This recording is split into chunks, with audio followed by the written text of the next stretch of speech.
Welcome to Xavier University Center for Women in Business and the Xavier Leadership Center Women in Business Leading the Way series. In this series, we're talking with a number of business leaders across the area, and we're getting their insights on how they're navigating during this unique time. Today's guest is Barbara Howard. Barbara is a Xavier graduate and one of the area's most prominent attorneys.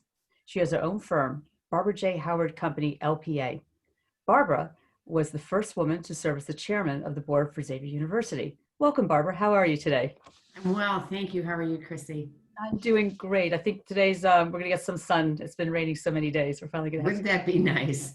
It would be. Well, how are you taking care of yourself during these gloomy, rainy, work from home days? You know, I'm treasuring them actually. It's not often that I work at home, very rarely during the week. So for me, this has been an opportunity to be able to do that. No travel time. My time is a little bit more my own, although I find I'm probably working actually more than normal. But I know that this won't be this way forever, so I'm enjoying what I have. And I'm getting my hair cut today, which is really good. Hey, I did that Tuesday. It felt wonderful. It felt great. Although I grew mine out a little bit. I decided to get past that awkward stage, and now I'm past the awkward stage, and I'm going to keep it a little longer. Yeah. Well, I know that I've been stocking up on a few things like lavender soap for some reason. What have you been stocking up on that's surprising, that's not toilet paper? You know what I've been stocking up on is chicken broth. Chicken broth. I know, because I'm cooking at home more, right? So I'm getting more creative with dishes, and a lot of things just need chicken broth. So all of a sudden I find myself running out of it, and I'm stocking up on that. That and diced tomatoes. Canned diced tomatoes, because I'm, again, a lot of chicken dishes. You can now figure out kind of what I'm doing, right? Yeah, what time can I come over? Well, how are you leading? Switching to business, how are you leading during this coronavirus crisis? For what you do, it's got to be a unique challenge to be doing this virtually. You know, it is. And so some of my leadership opportunities are not just in my own practice, but also in my profession and across Xavier. So I'm continuing to do those, my pro bono kind of work, which is a challenge to do long distance, not in person. And in my practice, I'm continuing to do our what we have called collaborative law meetings. We can't be in court, so that makes it hard. But amongst the members of my firm, really trying to stay in touch with everybody every day, which is hard to do remotely.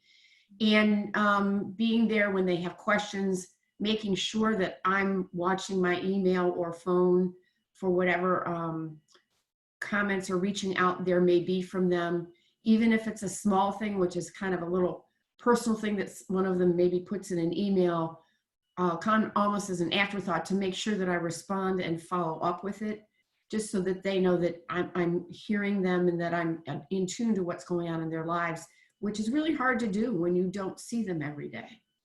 It's a real challenge. And then, I find myself talking to my colleagues when we have cases and I'm on the phone with them or on a Zoom meeting.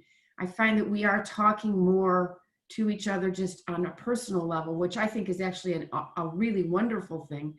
I've created some much deeper friendships over this with some of my colleagues, because we have done that, and we've been working together, I think, a lot more collaboratively in trying to resolve issues for our clients.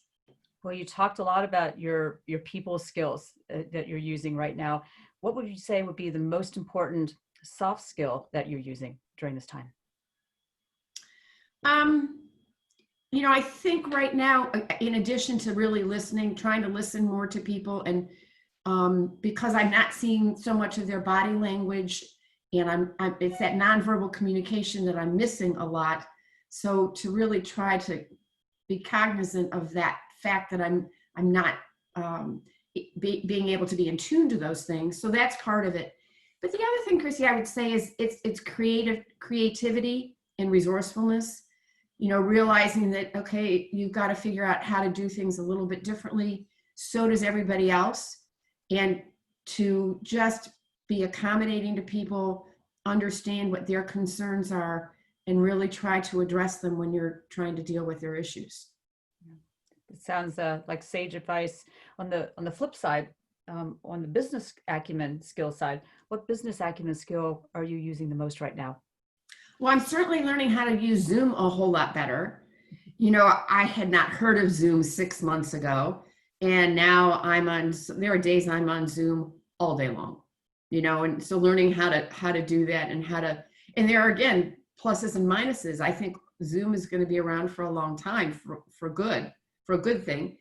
So using that for sure. For me, it's a lot of coordinating. So it's hard when I'm in my office, I can walk to my secretary's desk, ask her to do something, give her direction, answer a question, hand her a document. And now if I want her to see a document, I have to go print it, then scan it, then email it to her. And then she might have a question and we may have to make a correction. Then I have to go through the whole thing again. So it's a lot of coordinating things. If I have something to get filed, I may have 3 or 4 different people in my office all working remotely, having to try to coordinate something and then figure out how I get my court runner here. So it's a lot of coordinating things that I don't normally have to do. I literally can walk out my office door, hand it to someone else in my office, and they take it from there. So I've learned a lot more about coordinating. I'm learning a lot more about how they do their jobs too, which again, I think is probably a good thing. It's a great thing. And I think what I'm hearing is that your empathy is even increasing during this time and understanding what it takes to do their jobs. And I found that as well from the people who work with me to even my hairdresser and my dog groomer. I've tried to groom my dogs. They look like they had mange after that. So yeah, I can really appreciate everything that people are doing. Yeah. If you had to look back and give your mid-career self some advice, what advice would you give yourself looking back to how to navigate during a situation like this? I think it's just don't panic. It's another challenge life throws at us. It's not insurmountable. It's an opportunity to look at doing things a different way, and just be thoughtful about it. Be prepared. Think about what you have to do when you have to work remotely. All of a sudden, how are you going to deposit checks that you get from clients? How are you picking up your mail? How are you working things with the various other people in your office? How are you getting things filed? How are you getting things delivered? How are you getting your bills out? All those things you have to think about ahead of time. So certainly there's a lot of planning and being prepared for that. And thank goodness I have a paralegal and a couple of secretaries who were really wonderful about making sure we got that done. They were certainly much more on top of it than I. And so I'm grateful to them for their leadership in those areas. And listening to your staff, who is much more in tune to those kinds of administrative things, and let them help you make the right decisions, make the right choices, consider what choices you even have, what options you have to consider.